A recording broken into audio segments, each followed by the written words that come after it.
ایک مرتبہ حضرت موسیٰ علی نبینا علیہ السلام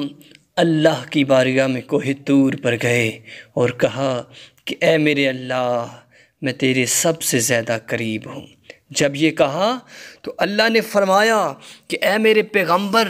اے میرے موسیٰ سن، جب آخری پیغمبر میرا حبیب احمد مجتبیٰ حضرت محمد مصطفیٰ صلی اللہ تعالی علیہ وسلم آئے گا، اس کو میں ایک پیاری سی امت عطا کروں گا۔ اس امت کو میں ماہ رمضان برکتوں، رحمتوں، فضیلتوں والا مہینہ عطا کروں گا۔ اے موسیٰ سن، جب وہ روزے رکھیں گے،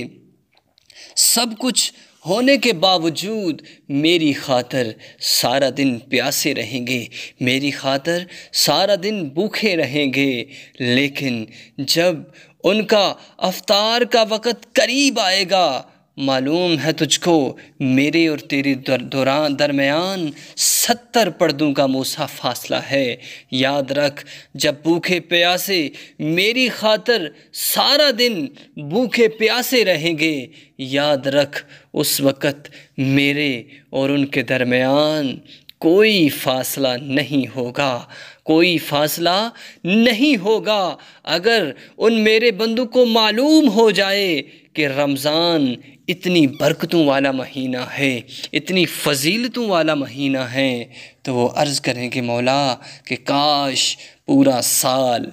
رمضان ہوتا، کاش پورا سال رمضان ہوتا اور ہم روزے رکھتے اور اللہ رب العزت کو راضی کر لیتے،